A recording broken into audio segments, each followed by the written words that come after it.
Friends, welcome to Mind and Intellect Conversations. We have a wonderful guest, Courtney Trenwith. I've known her for many years, and she's been the editor-in-chief of Dubai Expo 2020, and she's also the editor of Arabian Business magazine, and she's a mother of 2 children, and she juggles various roles in her lives gracefully. Today, we're going to learn about the juggling act, kids, career, and being joyful. Stay tuned. Courtney Trenwith is a writer and editor and has been an ardent student of Vedanta for a decade, including visiting the Vedanta Academy 3 times. She is the former editor of Arabian Business, editor-in-chief of Expo 2020 Dubai, and head of content for Abu Dhabi Government Media Office. Courtney has 2 young daughters and lives in Abu Dhabi. Welcome, Courtney. Lovely to have you. Thank you so much, Sreed. Yes. So, juggling act. That's what I thought you are the right candidate for it.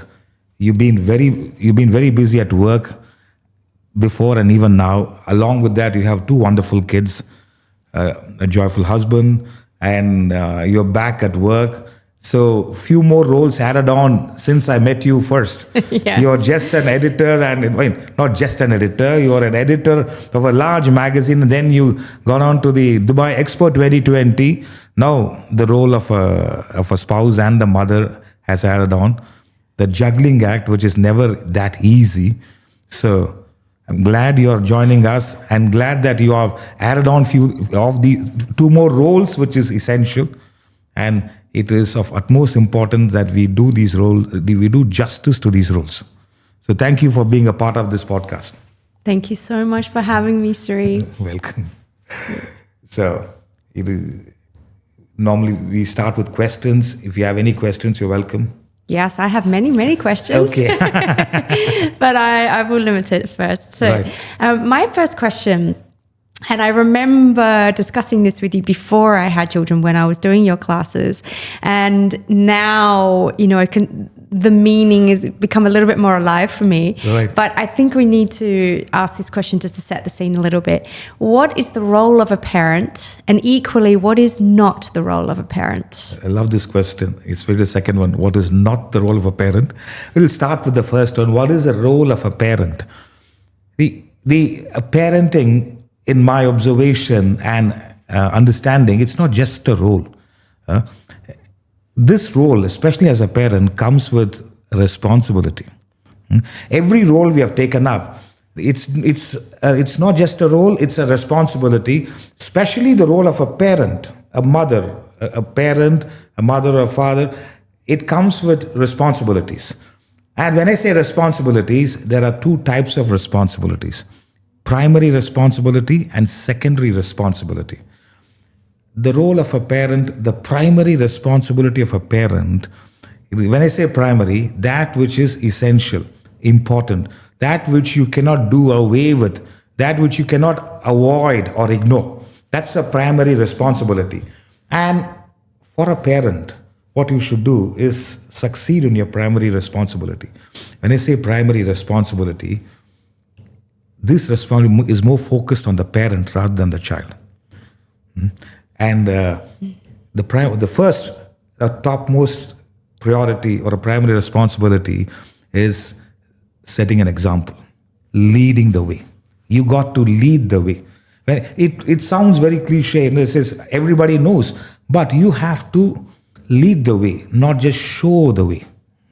Why I'm telling you, in every other role of your life, you may get a second chance, a third chance, or a 4th chance as an entrepreneur, as a startup, or whatever. Every other role, you get a second or a third chance. In parenting, you don't. You don't get a second chance. If you have not done right in the first 10, 12 years, it's going to be difficult. Number 1. So, there's no second chance allowed in this. Therefore, you have to do your primary responsibility, setting an example, leading the way. The second aspect is, I keep highlighting, children learn more from what they see than what they hear. You may talk the gospel. You may share the highest values to them. Words. It is like Shakespeare says, words, words, words. They learn more from what they see than what they hear. That's the reason you say, setting an example, second, being unselfish. The second primary responsibility is being unselfish. The fact that you are responsible in bringing another being into this world, you can't afford to be selfish. When I say selfish, you can't be just focusing on me and myself at that time. The role of a parent helps a person to evolve into unselfishness. When I say unselfishness, in your thoughts, in your words and action, unselfishness, it is most important. The selfishness doesn't help. Meaning it's my time. I mean, see, I do understand the mother's guilt or the career, all that is there. But it at the thought level, unselfishness. And selfishness doesn't help. The third aspect is an environment of lightheartedness, a primary responsibility.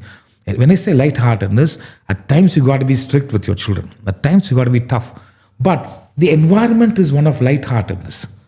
There is always fun. I'm not talking about you're playing with them or you allow their tantrums. An environment of lightheartedness, laughter.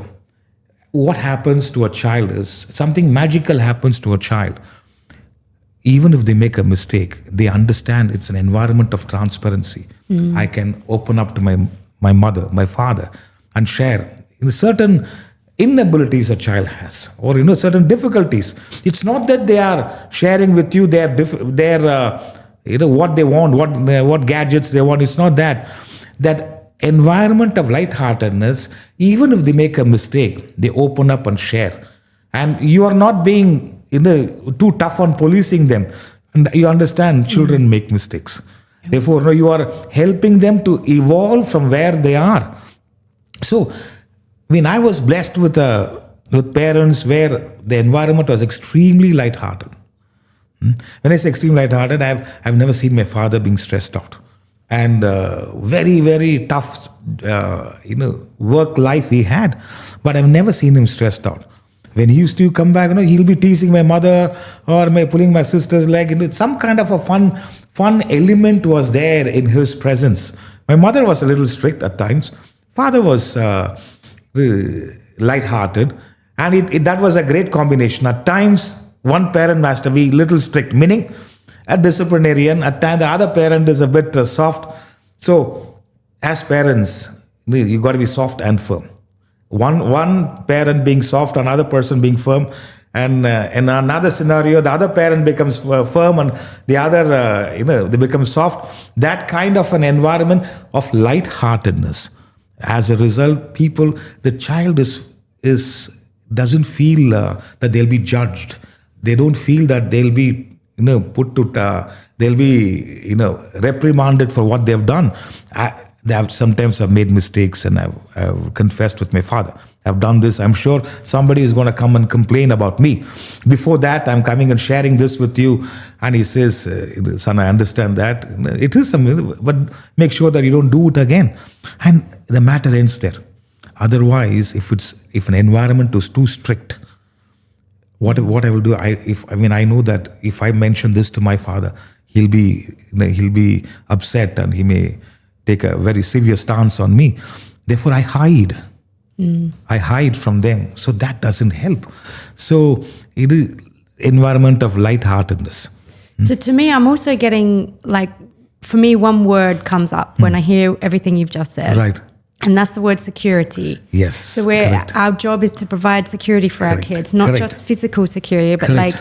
the comfort and the security within themselves to know that all their necessities will be provided, whether that's food, shelter, education, love. Correct. But also the security to know that they're safe in our presence. Excellent. Physically, but also mentally, that we are going to accept anything they do. Absolutely. And even if it's something wrong, we will accept that and then help them learn from it. Correct. And they can share it with us. I'm glad. And now you're talking, in the sense, you've been attending the lectures for a while, so I understand your thought flow. It's physical security at times for the child. Even when your both the adorable daughters came, they are behind you. Yeah. They need your physical presence. Physical security, material security, and much, much more is emotional security. That they know that my mom is there, my dad is there. This is the right environment for me. So that emotional security does wonders. Does wonders. In my observation till the age of 10 or 11 or 12, I would say, I thought all parents are easygoing. Until I had to do what you call a sleepover in a friend's place, and my friend dining table was said, keep quiet. My father is in a bad mood. I said, so what? We can joke around. He's in a bad mood. You can't be talking loud.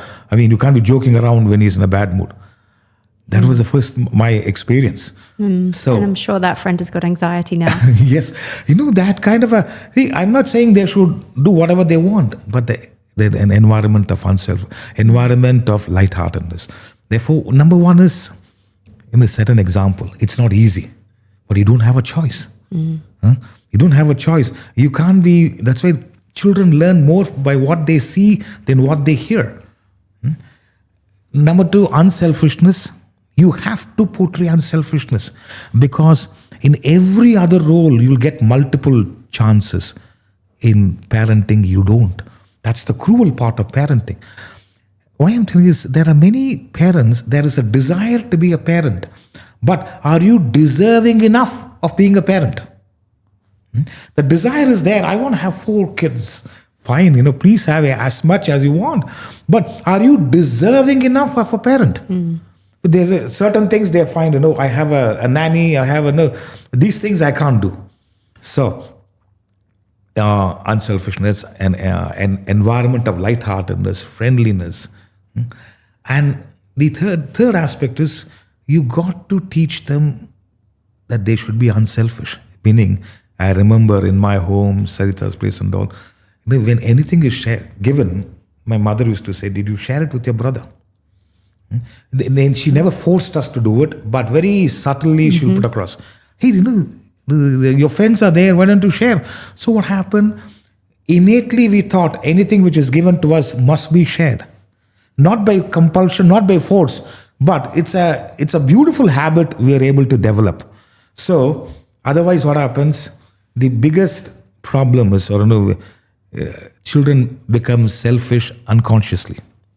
This is, at times many of the kids have their own rooms. This is, Elizabeth's room. Don't enter. Or this is Joe's room. Knock before you enter. Even a parent, darling, can I come in now? It's like you have to, nothing wrong. You should check. But very unconsciously, parents, not the fault of parents, but the environment, it makes a child selfish. When they become selfish, they become intolerant. And when they become intolerant, they create emotional drama. So, for their own well-being, for children's well-being, they have to be unselfish. Because they're carrying the same mind over a period of time. Yeah. In a way, the relationships may not work because they're too intolerant. Because they've got their way. They got their way all the time. So now it is difficult. So, from an early stage, that unselfishness must be portrayed joyfully by the parent and very subtly inculcated into the life of the child. That's why lightheartedness.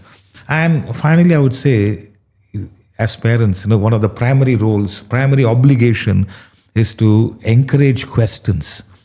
Encourage them to be curious. It is. I saw when Cleo, your daughter, was here. You are explaining to her, these are the mics, and that is where you sit and talk.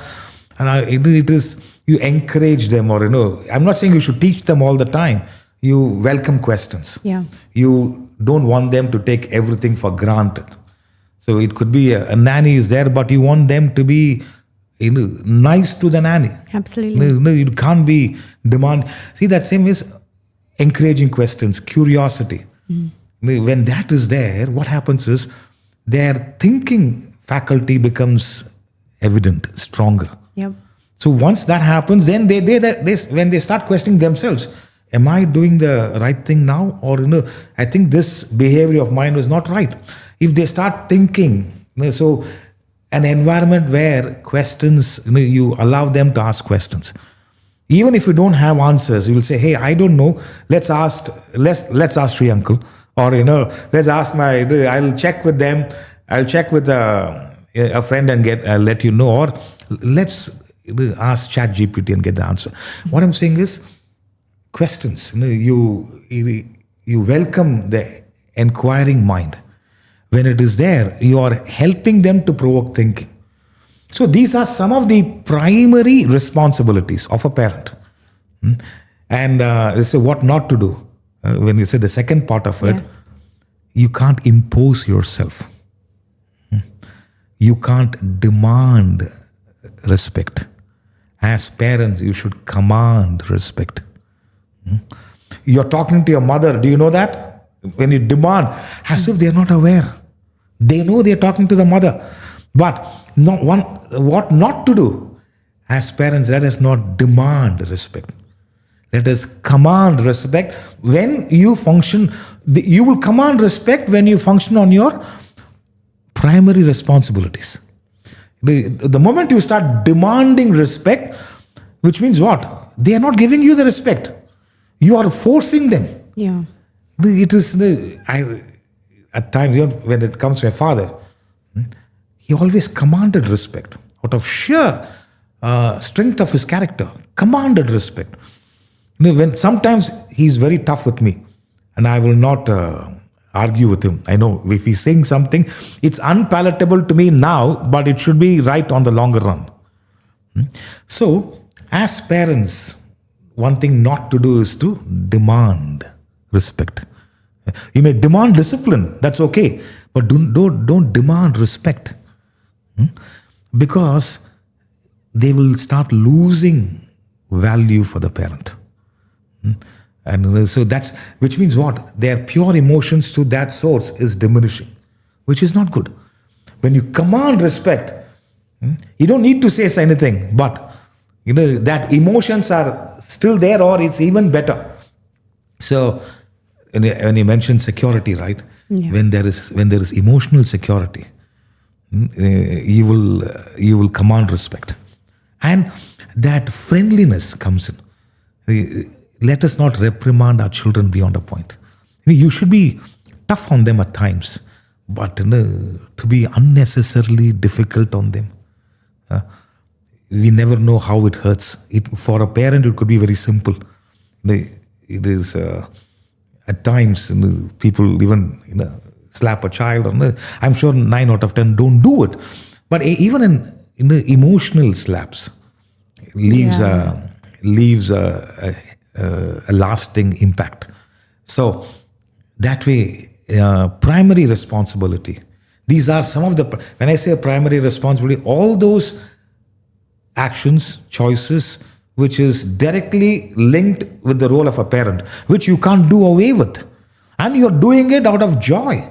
You want to set an example not to impress your children, but as a father, he wants to be the hero for their children. The daughters, they look at the father as a hero, and anything and everything want to share with the mother. Yeah. They may come and give you a half an hour story, and then they know that my mother will listen. Yeah. And it's like that. So I'm saying at times the role changes. They want to express to the father, and at times they see the mother as a warrior entrepreneur. So it changes. At times it changes, but primary responsibility, all that we're saying is you can't do away with. You have no choice but to perform it to your best. Not to impress anybody. It's not to police your children. You're doing it for yourself. As a result, children, if they have that potential in them, they will pick it up. See, many a times, this strong thought is there in me. what you leave for your children is not as important as what you leave in your children. What you leave for your children is important, but much more important is what you leave in your children. The thought of my mother, it's one of gratitude. What you leave in your children, please leave for your children also, but not at the expense of, what you leave in your children it's something which is valuable. That is what they actually carry, and possibly they will live in their children. So one parent living with one set of parents, father and mother, living well can have an impact for 3 or 4 generations.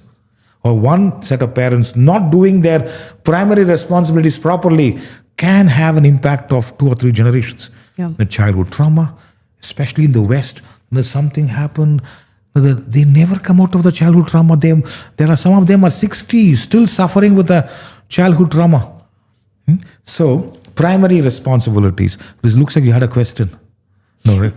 No, I was going to say about what you leave in your child, and it's not just the memories, but it's also that emotional security again. Values. So if the example of your friend not wanting to talk or make noise at the table, right? To me, that makes me think he's probably going to go into his adulthood with anxiety potentially. Yes. But so it's not just what we leave, like in terms of memories, but their feelings and the idea inside themselves that they were safe, they were happy, they weren't anxious, that they were, it builds confidence and self-esteem, and that making a mistake was okay. All those sorts of lessons are really what they're going to take into their adulthood. Absolutely. And absolutely memories too. But like you say, it's not whether I had the right brand of this or, 5-star food or a little boo-boo doll or whatever. Like it's the memories, it's the feelings that I think they'll take into adulthood. In depth. See, Yeah. What you leave in them, what my father left in me was his depth of compassion. It is what he left for me in the sense of monetary aspect is minuscule in comparison to the values he left in me. Yeah. Compassion. It was through him I understood the power of compassion. If I feel I'm a slightly changed person, it's because of the compassion he had towards me. When I was not doing, all the right things, when my mother was very upset and she said, you have to say something to him. I remember he turned around smilingly at me and made a statement. He said, he's our son, someday he'll grow. He's our son, someday he'll grow. And I said, man, my dad has so much trust or faith in me. Yeah. That compassion altered my thinking. So I'm a big believer, what you leave in your children is way more important than what you leave for your children. Yeah. Leave whatever. What you leave in your children is not there. Nothing you left in your children. For sure, whatever you leave for them, they will use to misuse their life. What you leave in them, it helps them in the most tough scenarios. Yep. Would my father be proud of what I'm doing? Nah. It is what you leave in your children. So primary responsibility is what you leave in your children. Compassion. It starts with security. Values. What the parents have lived for. Values. Whatever the values, that you will carry it. It says, let's say, it is knowing you. I'm sure you're going to leave such wonderful values. Not much more than the security, emotional security, the values you leave in them, sense of togetherness, unselfishness, compassion, forgiveness, and hard work, charity. These are the values you are living by, and as a result, because you are living those values, those who observe, they learn. They are very perceptive. Mm-hmm. They learn from what they see. I've seen my father very charitable all the time. He will help anyone and everyone, anytime and every time. It was stunning. I used to get annoyed. So why you have to help? And he used to laugh. He used to smile and then be quiet. But that was his. So what you leave, all that I'm saying is be a phenomenal success in your primary responsibilities. And you're doing it not to impress your children. You're doing it because that's the way we have to live life. And if our children have a certain caliber, they'll pick it up. They'll pick it up. See, my father is no more, but the thought of my father is one of gratitude. Yeah. I mean, if you ask me, do I miss him? Of course, I miss him. But what he did as a father, I mean, one of the lessons I learned from my guru, he says, express gratitude, but do not expect gratitude. One of the primary responsibility of a parent is you do what you have to do as a parent, but don't expect gratitude from your children. Yeah. I mean, you may say, what's wrong? Maybe you will be disappointed. When you do your primary responsibilities well, and if they have it, they will reciprocate in various manner. Maybe not in your lifetime, much later. What a mother I had, they may reciprocate it. So, primary responsibilities. The secondary responsibilities, as I mentioned, we started with primary responsibilities, that which is directly associated with the role, which you can't do away with. It is compulsory.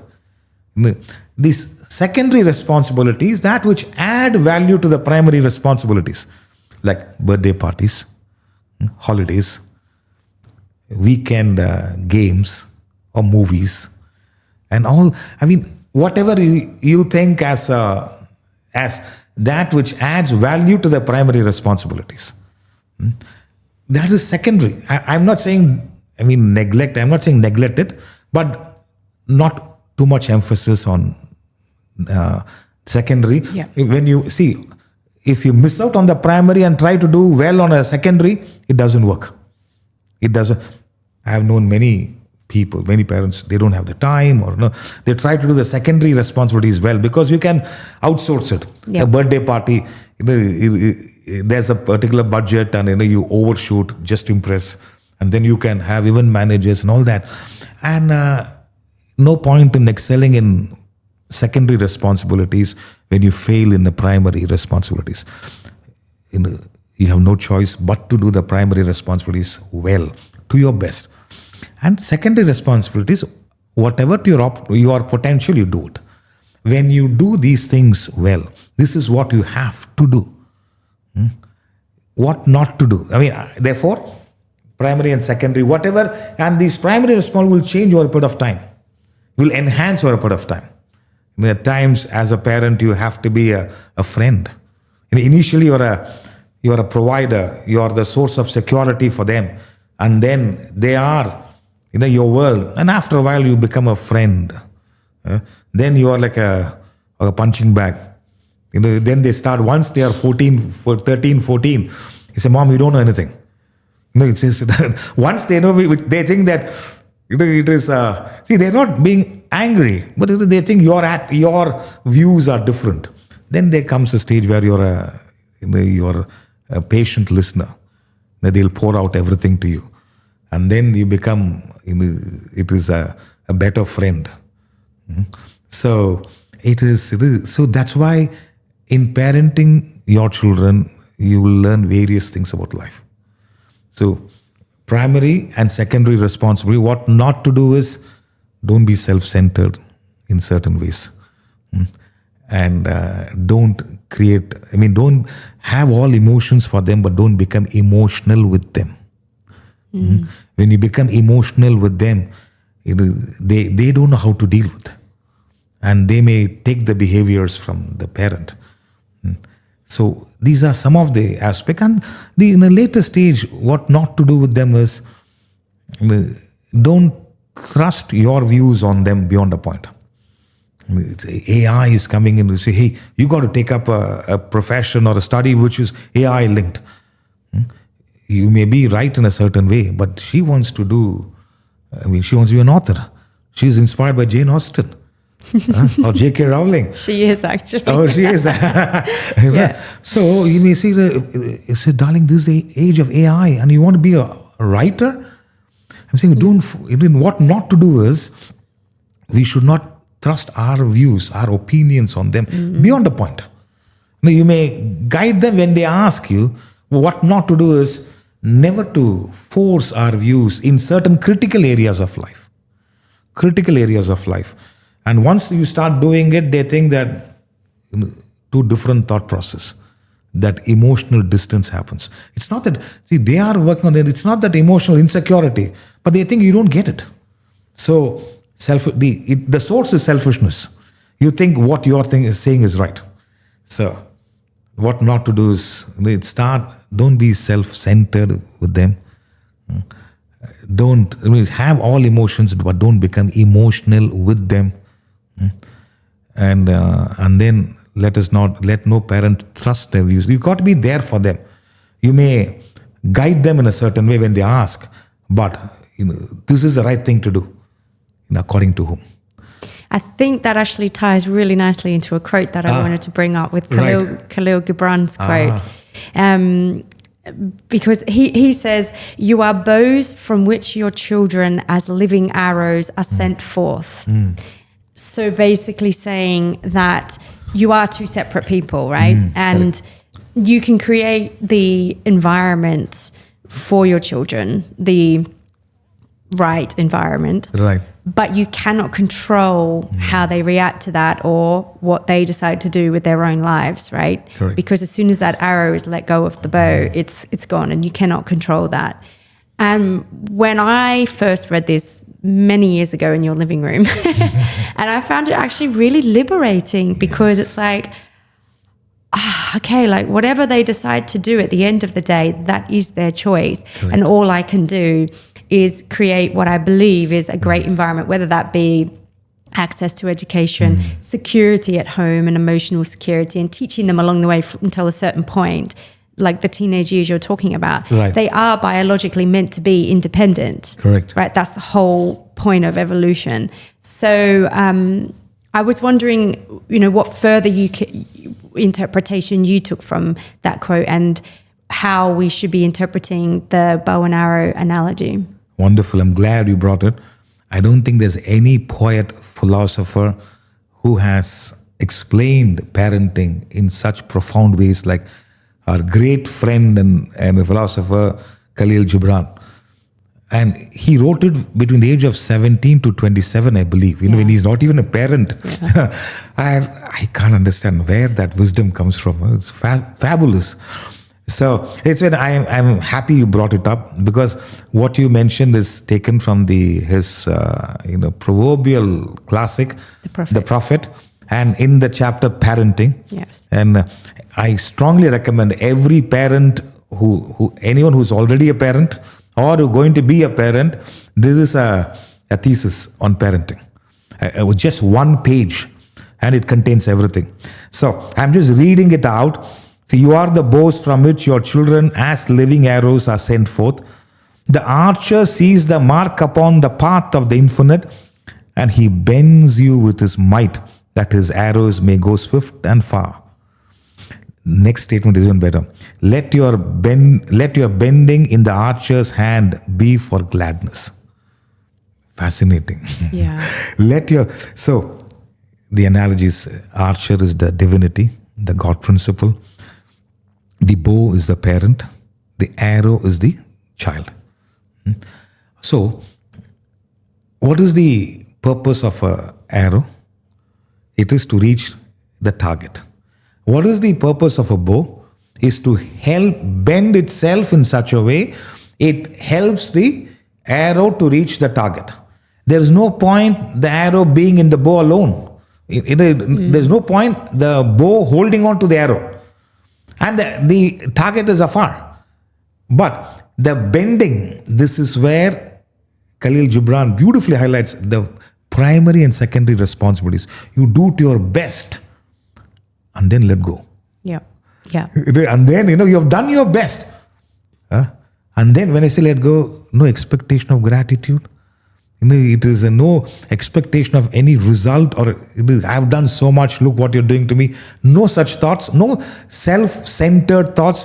You have done your obligatory duties to your best, to more than what you can. You have done a little extra stretch.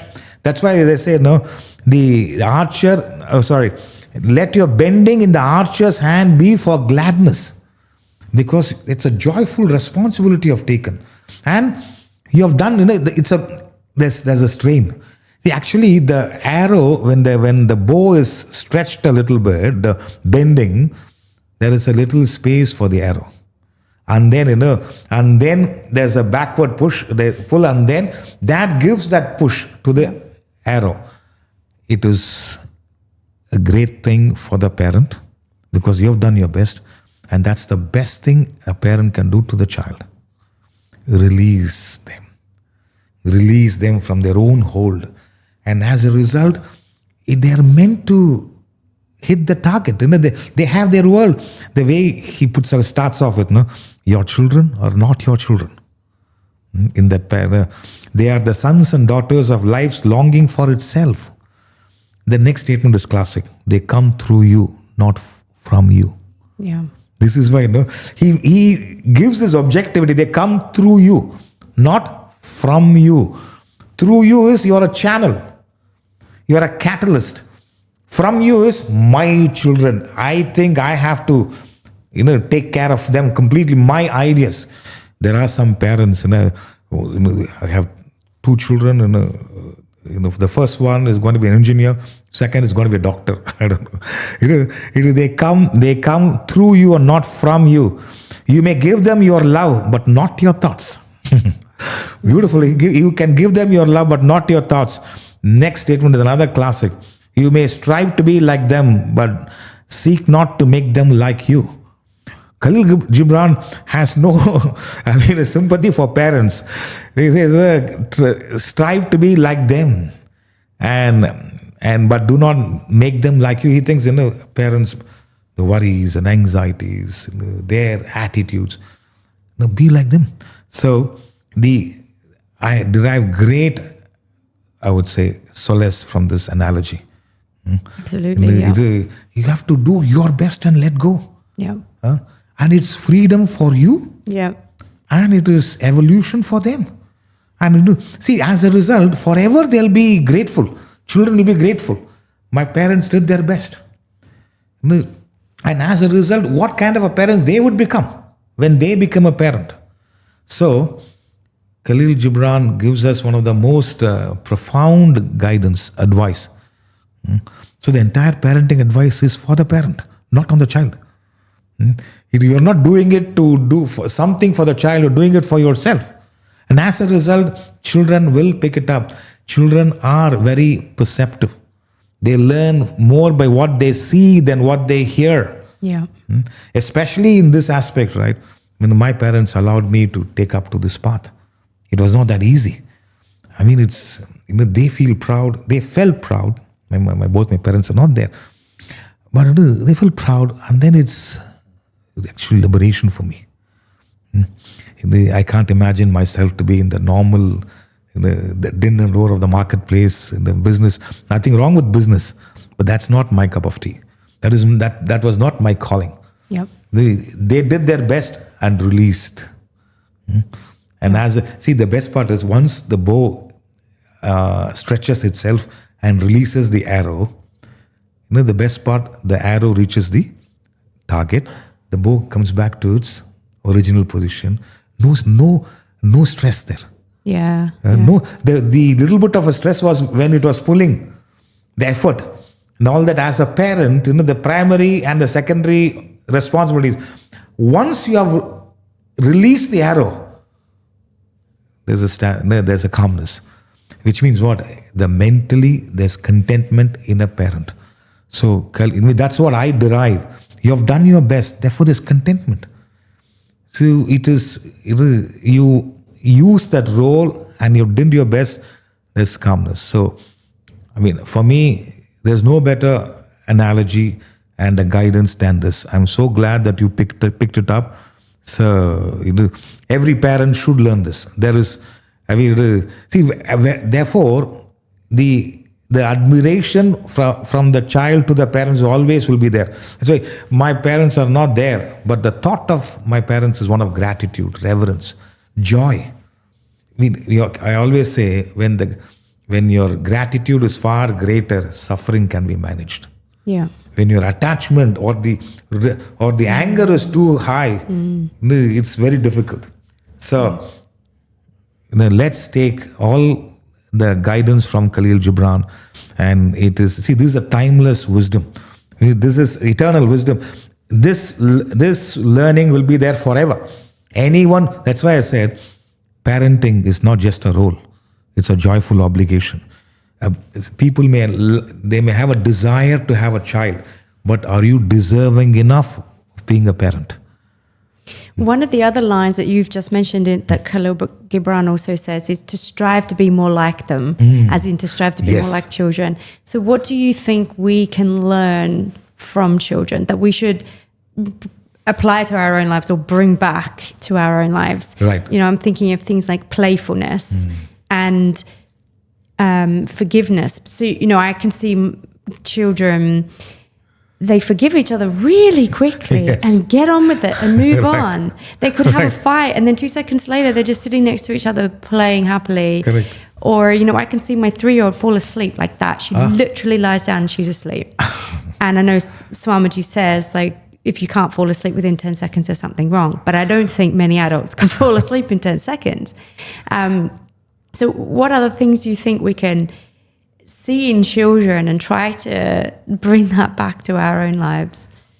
As you mentioned, it is, children unconsciously are in the present all the time. Yeah. Which is something we should learn. The learning is, can we be consciously in the present? Children are unconsciously in the present. Now, when I got the small gift in a clue and emoji, they're so excited. They're in the present. Oh, wow, they're in the present.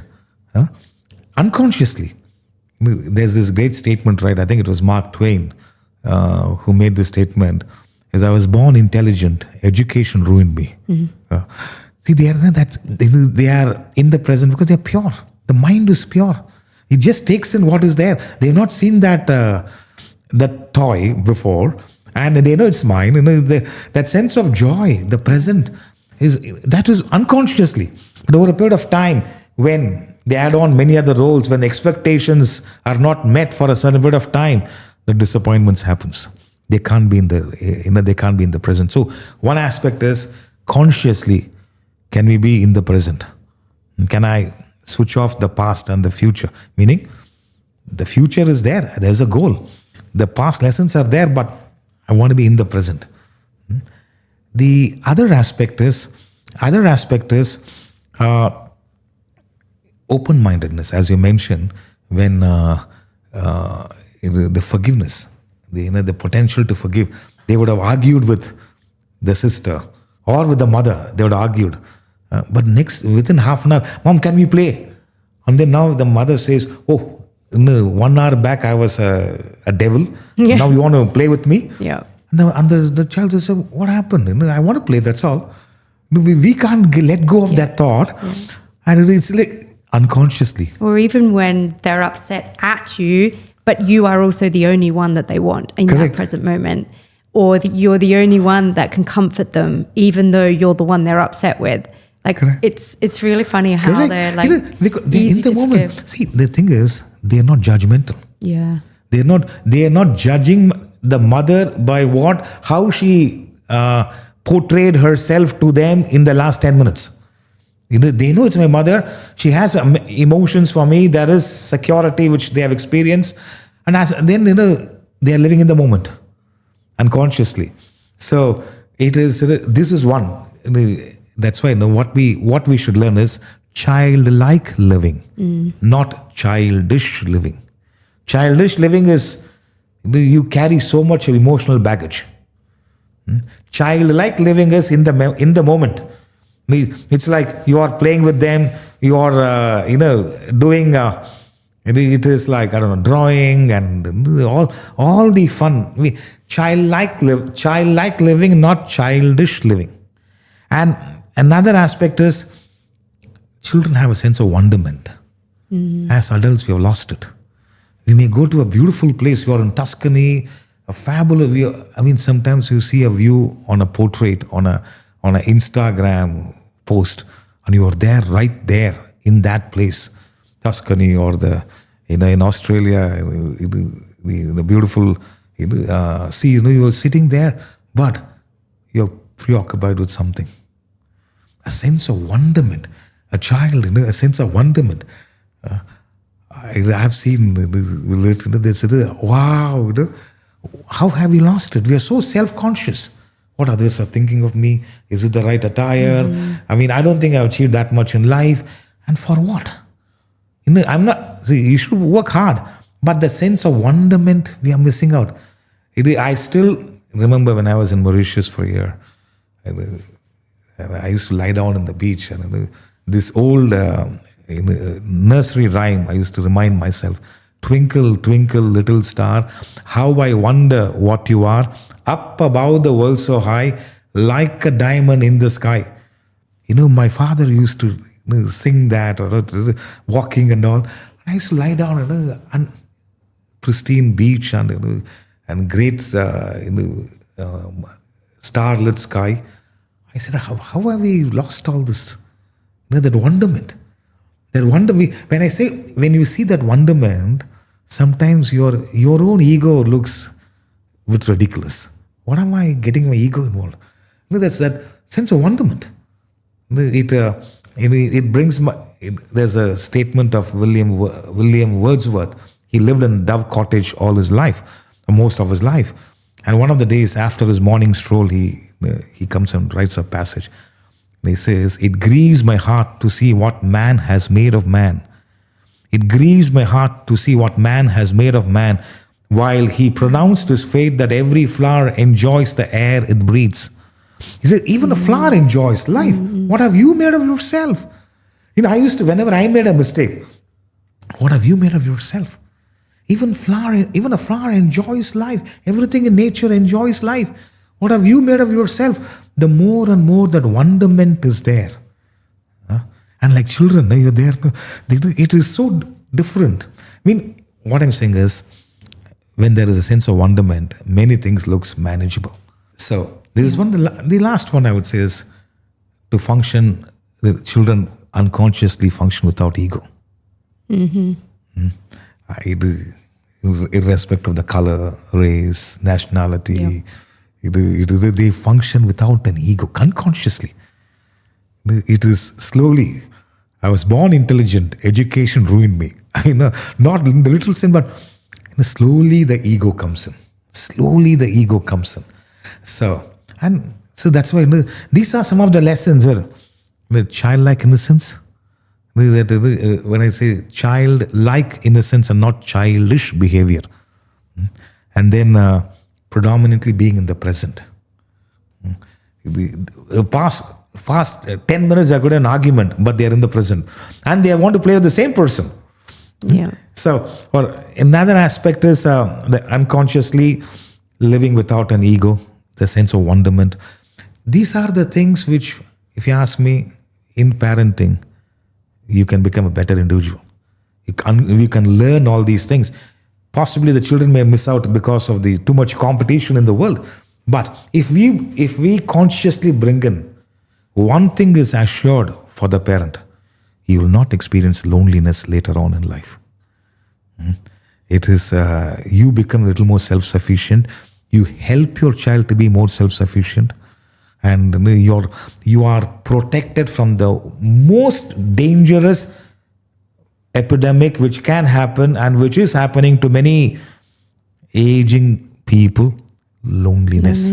You can protect. Even imagine the sense of wonderment at that age.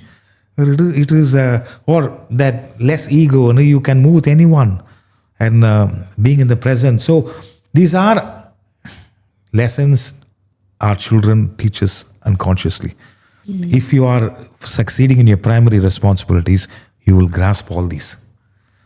Otherwise, because if you are only focusing on your secondary responsibilities, last year, where did we have our birthday party? Today, this year should be slightly better. Please go ahead and throw the greatest party ever. But if you fail in your primary responsibilities, you are still a failure. You can't try to make up in your secondary responsibilities and then justify, look here, I've given a fabulous gift for your birthday. This is how you treat? So watch out. Yeah. So I think we've thoroughly Yes. defined parenting, Right. which is really important to set the scene. But now I'd also like to ask you about how to juggle being a parent with all the other roles and responsibilities that we have. Right. You know, for example, I could go from being a parent, an employee, a friend, a spouse, a family organizer, you know, trying to go to the gym or whatever, and coming back to being a parent all in one day. And it can be a huge, not only just a huge responsibility, but mindfully, like how do you switch constantly Correct. and stay sane? I understand. It's a tough one. Yeah. Those were homemakers, which is a phenomenal role. Itself is difficult. And when you juggle, the juggling act is difficult. See, it is becoming difficult for most parents because you are moving in from one role to another role, from a role of a professional or an entrepreneur or startup entrepreneur, professional or a writer, and then you're carrying the same mind, which is the stress and strain of that role, the inadequacies of that role into the next role. You are carrying the same attitude into that next role, and as a result, what happens at home? Example, at home, a child needs a mother, not a editor-in-chief of a business magazine. Huh? It is so. What is it you have done? What is the task you have completed today? Let's go through it. A daughter wants the mother to play with her and pull her leg or a joke with her. It is once in a way you're asking is fine, but you can't carry the stress and strain of the previous role, your own insecurities of the previous role, your own emotional upheavals in that previous role into the next role. You had a tough day and you see the child has spilled milk on the table and you start screaming. The child says, she looks at what happened. Why? You start because of you couldn't do the emotional outburst. You can't do that with your boss. I'm just giving an example. So that you take out that emotional inadequacies of the previous role in this role, because at home you can let go. And the child says, what is the thought process of a child? My mother hates me. Mother doesn't like me. So she's going to withdraw. All that we are saying is, it is difficult, but what we are saying is, when you leave that role, this is where the intellect comes into play. This is where it understands the mind. Intellect says, there are difficulties at work. When I leave the work, I switch off that role. Intellect switches off that role. When I say switches off, gives a closure to that role for that day. How do you do that? It is difficult, It is a practice. It's like Surya Namaskar. You are a great yoga practitioner. In a downward dog pose, many a times the feet sticks out. Yeah. For some people, it falls. It is flat on the ground. But initially, how does a person does that? And some people do it effortlessly. Practice. Consciously. You value your physical well-being. Practice. And this is one. Second is priority. You may have a priority, but still it's not. I'm not talking about top priority, low priority. You understand your children. They are growing up. They are not the same like this in the next 3-4 years time. And my father, and again taking the clue from my dad, he used to have a lot of stress and strain at work. But when he comes back, he says, my children are here now. Maybe in 5-6 years time, they may go to university. He said, they may not miss that, but I will miss that. So he says, I consciously switch off. This is where, for him, he's not a management graduate or he didn't study in Princeton and all. He's self-taught. He comes home, so he wants to be lighthearted. He wants to be joyful. He wants to be in the moment. So he says, I consciously switch off. I consciously switch off. And he said, when I was preoccupied in something, he says, you manage 5 employees. You're so preoccupied. He said, I manage over a few thousand employees. I'm still okay. He said, son, switch off. Switch off. It's so much harder today with Yes. expectation of an employer or Correct. a colleague being able to contact you at any time. Correct. In the evenings, it could be 10 p.m. Correct.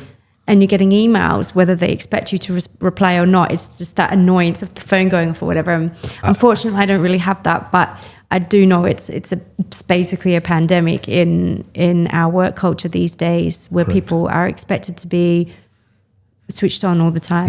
I get it. It is with smartphones and internet, we are just a phone call away.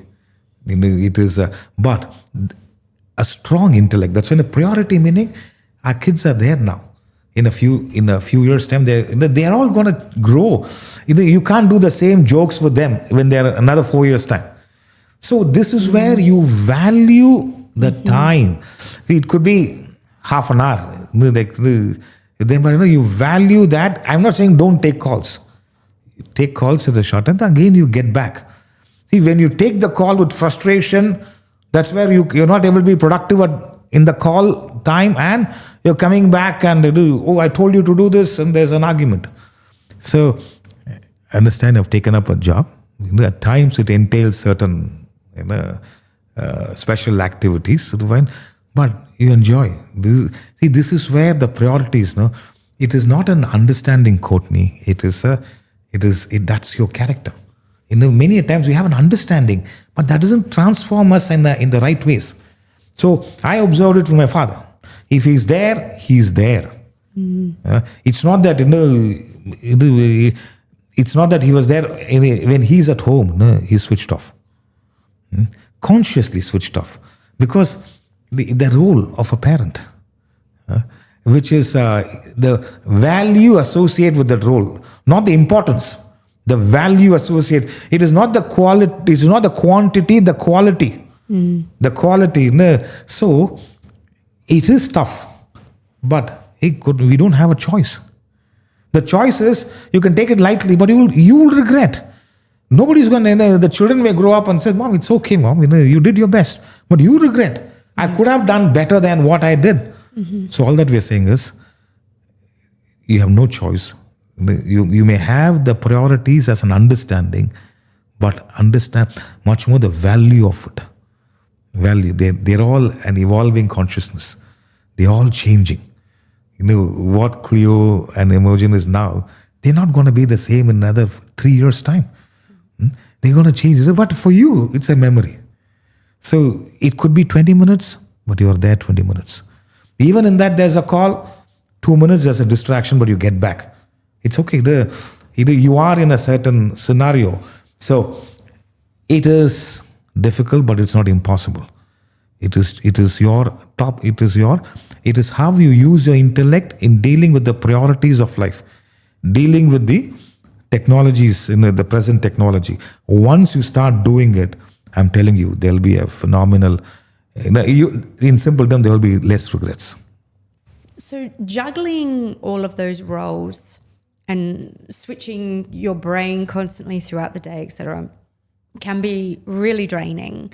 It can be stressful, but it can also just be a mental drain, right?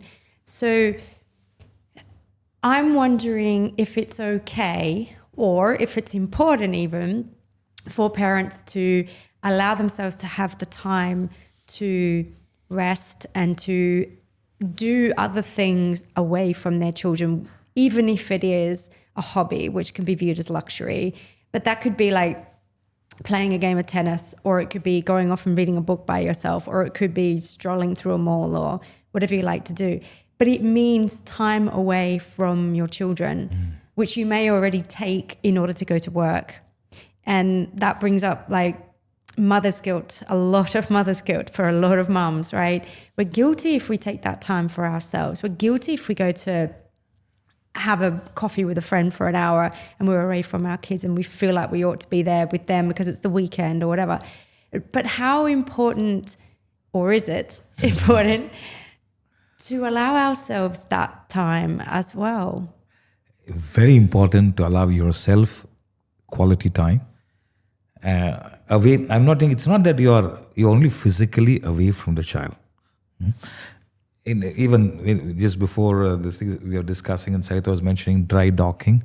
Ships, they after a long sail, they dry dock themselves so that it is fit enough for the next the travel. Similarly, you have to dry dock yourself. You have to get away from that, from the new found role and responsibility as a mother. Do what you intend to do. We're not talking about indulgence here. You're meeting a friend. Could be even a career.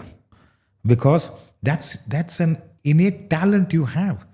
If you have missed out on a career because you had to be a full-time parent, in certain scenarios it may happen, but in the present scenario, technology enables us to function even in part-time or even full-time, because when you may regret that you missed out on a career.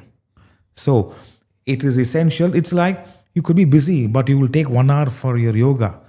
And I've seen you and Cleo doing Surya Namaskar together. You're doing it for your own well-being. It is so you kept yourself well, healthy. You took that 1 hour away. It looks like you took them away from the child, from your children, but slowly you inculcated them into that practice.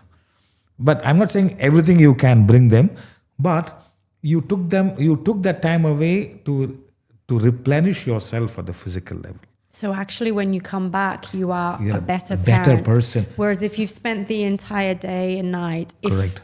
With them, you're going to be less patient. Yes, obsessive. Less involved in what they're doing, less in the present because your mind is on other things. But if you take that hour away to either get a boost from being with a friend who nourishes you, or to go for a walk and relax, or go to yoga and feel replenished, as you say, then it's actually can be a benefit to the child. Benefit to the child and to the mother. Yeah. Because when you may remove yourself from that role for a short period of time, and you are being a friend, you are being a sister, you're being a yoga enthusiast, you're doing it. So when you come back, you are a better mother. Little more energetic physically, little more free mentally. So it is essential. Otherwise, most of the parents or the mothers, sorry, don't get me wrong, they become little more obsessive. Oh, I have not, what will happen to them? They become little more obsessive. The so-called affection, concern leads to obsession. And the other way around, the children also need some time for themselves. If you really look into it. So, I'm stretching it even to the career. It is, if in the present day scenario, things are changing. So if you ask me, nothing wrong in focusing on your career, not for the sake of money. It's an innate talent you have. And you should not allow it to dwindle or, I used to be good in that, no more, because the role of a parenting has taken away my potential in it. And so you move away from the present role for a short period of time and get into another role, in another quality of experience, and you are fully nourishing it. And the guilt is not there because you are not missing out on your responsibilities. You have made arrangements. There's a nanny to take care, or your partner takes care of the children in your absence. There is no guilt here. Am I doing the wrong thing? See, otherwise what happens? Once they are 16 or 18, when they go to the universities, suddenly, you have defined your entire life with one role. The children, you're calling them and they're on a weekend with their friends. So, darling, how are you? Mom, I'm busy. I'll call you later. I said, 16 years, now you don't have that much time. So they get into another mental trip. It may happen. I'm not saying it will happen. Yeah. So don't define your life with one role alone. You have other roles. You have to nourish. We nourish the role of writing. I mean, as a writer, or as a journalist, or as a, I don't know, a social activism. You have an interest in for social whatever it is. You remove yourself temporarily, nourish yourself well, while this role somebody else is taking care of it. Not to your extent, but they are taking care of it. Therefore, there's no guilt, and you're also spending time for yourself in a right way. So when you get back, you are a better mother. Yeah, because if you also just like give up your swadharma and you let it go for, like you say, 15 years, 20 years, you are going to have regrets. Correct. And I know I will. I guess it's just sometimes needing that reassurance that chasing your dreams or going, pursuing your career still is not necessarily taking away from being a great parent. Correct. That actually sometimes when you are still pursuing those great things, it is nourishing you as a parent and being a role model as well. See, this is you're absolutely. See, it's not just a physical time presence all the time. It is you're doing your best. So it is not being there doesn't mean you are not that concerned. So you have other interests, and that has to be pursued. So therefore, a suggestion to all mothers: let there not be any guilt. Guilt will not be there provided your primary responsibilities are done properly, and you also understand you have other roles. Eventually, the guilt will be far greater when I have not serviced those roles properly. Now, I wish I could have done that. I had help. I could have done that. No, I didn't do it because, sorry to say, sometimes we are very obsessed with one role. We think we are the only person who can do it well. Others don't have that potential. So it's essential. When I grew up in a joint family, there were at least 3 or 4 people who, if my mother is not there, my aunt was there. My aunt was not there, my uncle was there. Somebody or other to take care. I can understand there's less, that joint family system doesn't exist at all these days. But I do think that in this part of the world, there is the conversation around nannies and, which you've raised.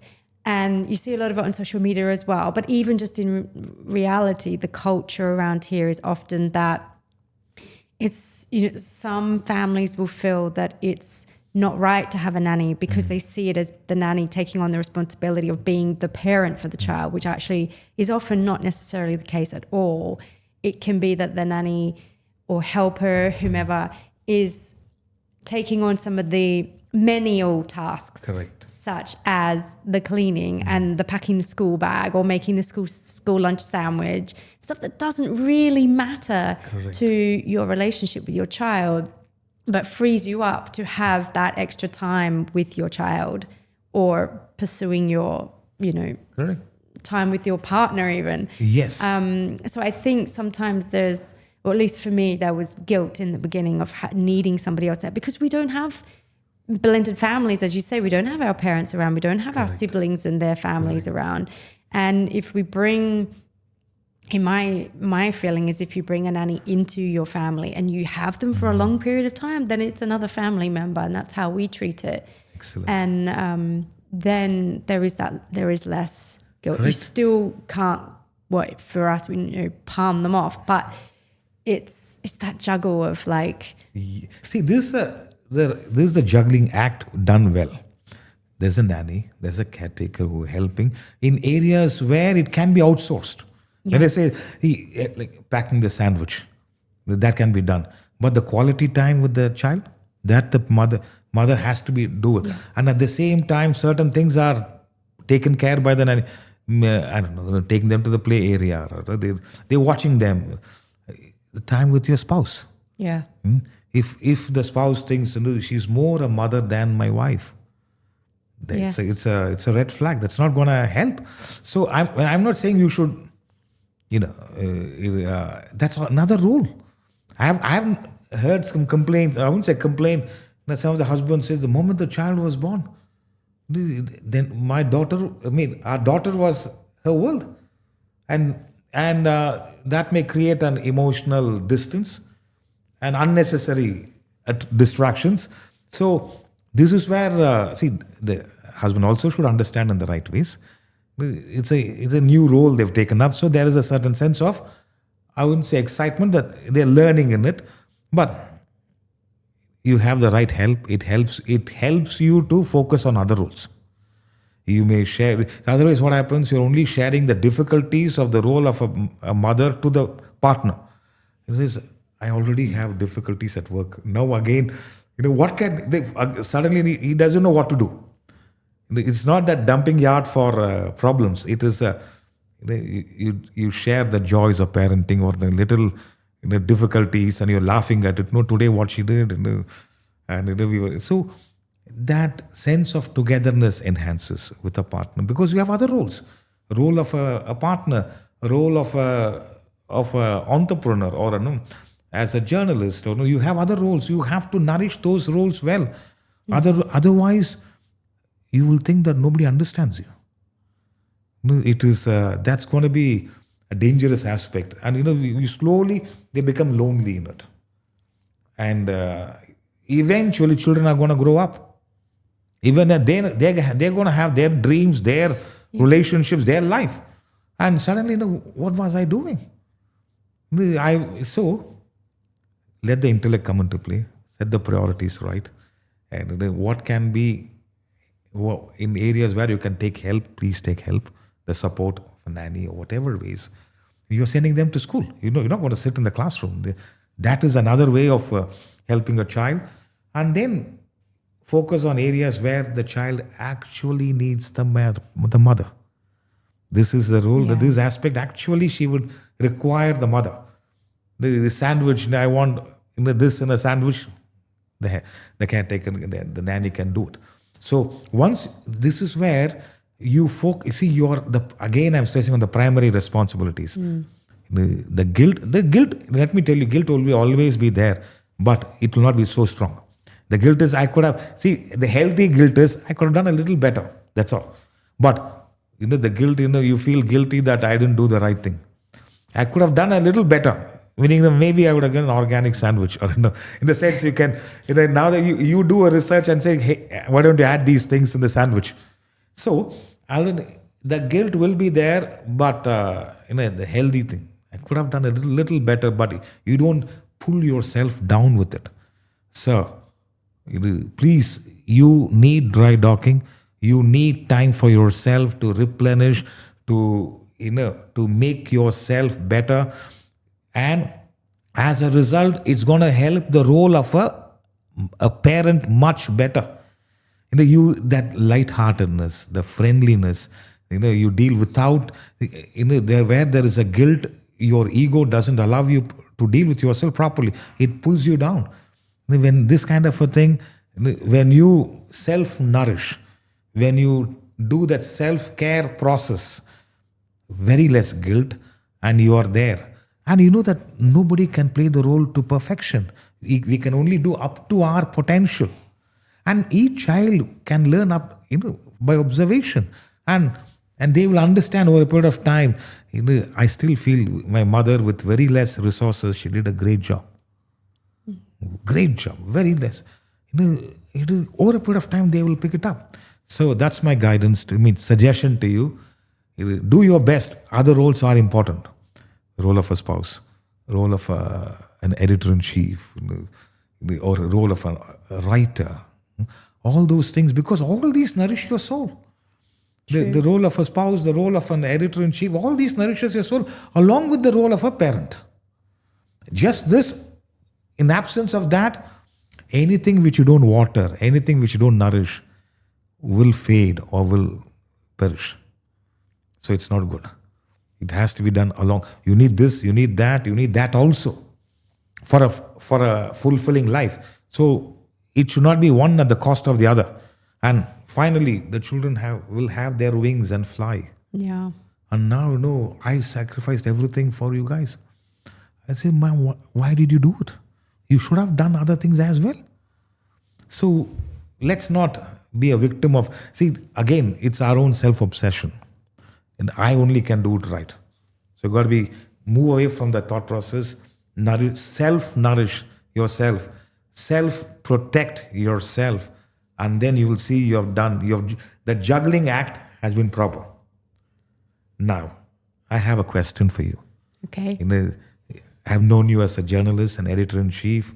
You manage magazines, business magazines. You manage the Dubai Expo beautifully well. I find your writing has a sense of honesty in words. Whatever you feel as truth, whatever resonates with you as values, which will benefit a reader, you have written. Yeah. Not just myself, even my guru seems to appreciate your writing. And he's one of the, in my observation, he's one of the greatest authors ever existed. And he appreciates your work. In this technological advanced world with AI coming into play, as a writer, as a journalist, as a contributor or as an editor, what is your guidance for those new journalists venturing into this field? And what is it they should, how should they improve on their skills, and how can they utilize AI or the technology to their advantage? Sure, thanks, Sri. It's a big question, and it's a loaded question, because I think there is a misperception that journalism or writing of any kind is going to die with AI. The same way that certain manufacturing and so forth died 100 years ago with the advent of machines and automation and, all of that. My personal view is it's multi-layered. So firstly, if you think about a chatbot like ChatGPT or any of those AI apps where you can ask it a question, it will give you the answer. That app doesn't know the answer. It's getting the answer from an accumulation of information on lots of different other platforms. And it is just extremely fast at collating it and understanding it and put it in a way that is presentable to the person reading, so that they don't have to go and read 1,000 different website pages.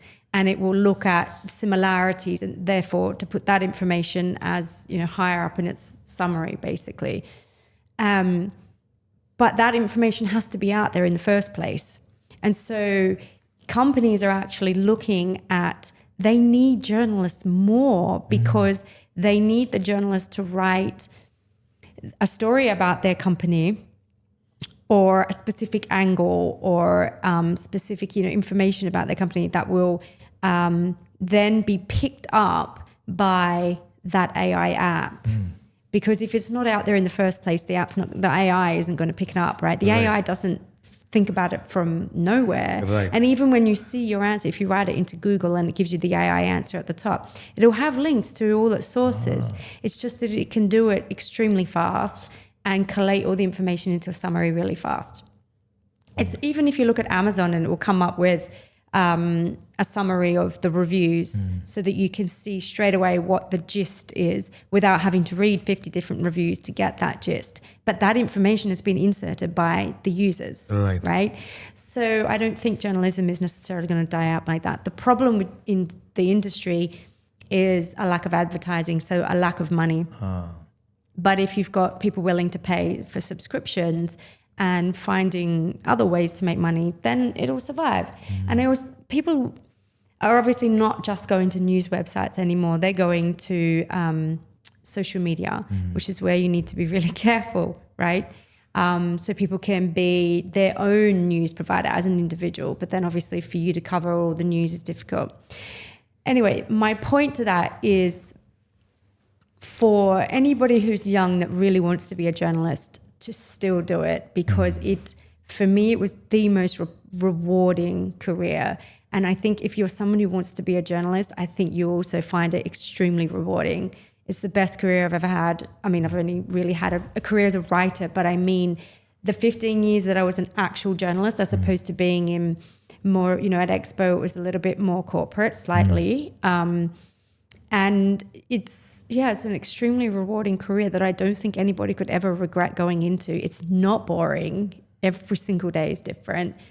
And in terms of tips, I would suggest not just studying journalism at university, but studying something else like international relations or public affairs or history or whatever it might be. Because as a journalist, you need to have a broad interest in the world and a broad understanding. You have to be curious. So whether that's deep dive information, studying, researching online, whatever, Wikipedia can be your best friend. But also curiosity in talking to people. You know, if you want to be a journalist, you must be able to talk to people. You must be able to ask questions and re-ask a question if you don't get the answer that you want, and relate to people very quickly so that they will open up and give you the information that you need. And a lot of that takes practice, and then you need to practice writing and be receptive to feedback on your writing. And, you know, my writing would never be where it is today, or where it was even when I was like 25, if I hadn't had amazing mentors in my first couple of years. So learning from others, being curious. If it's something you desire but you're afraid of AI, forget about that. Just, you have to go for it. There will, in my opinion, there will always be journalism. There's got to be.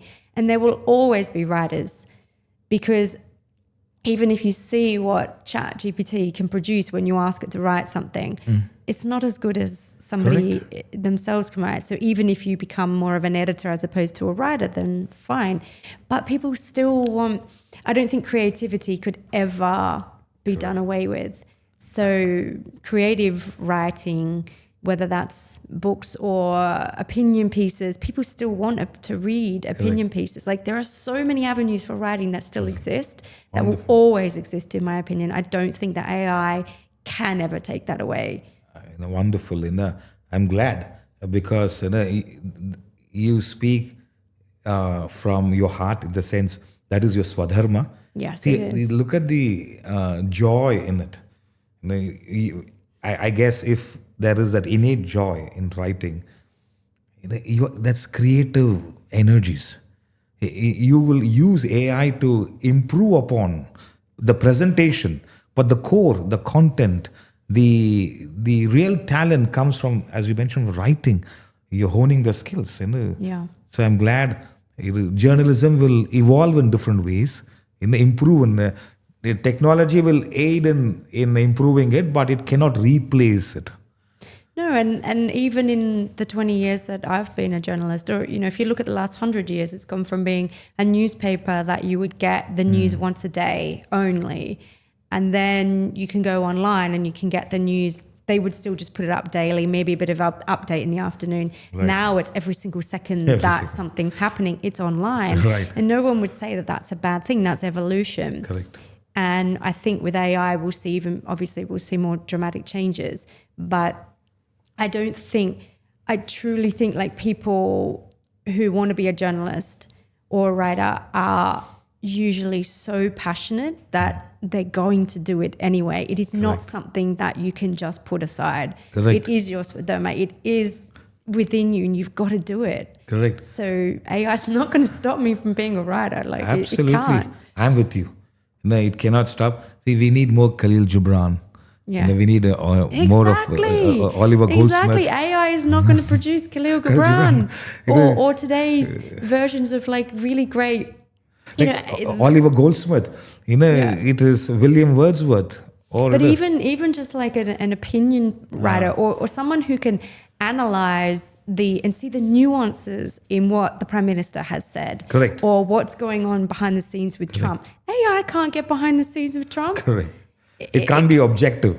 No, and it's not going to be inside, other certain rooms where there's privileged conversations. Correct. Or, you've got to have the journalists in the first place for AI to have the information. Correct. Which means it is not just a privileged job, it's a responsible portfolio. Because what you are portraying as facts, and which becomes the opinion or the thought process of many people, which means it's a very responsible portfolio a person has. So the role of a journalist and journalism will always be there.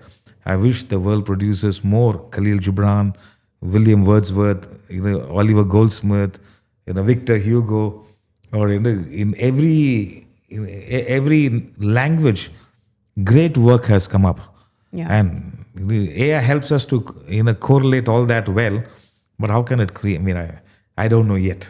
But see, the interesting part is that journal, when they write, they become better. As you mentioned, with your 15, 20 years of your experience, your writing has improved. Yeah, of course. The AI can pick it up, but how do you improve on that skill set?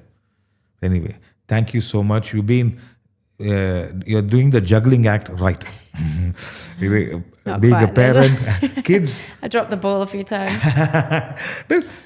It happens. We falter, but we fall like a tennis ball. The moment you fall, you rise much faster. Yeah, true. Thank you so much, Courtney, for being with us. Look forward to seeing you again. Thank you. Thank you.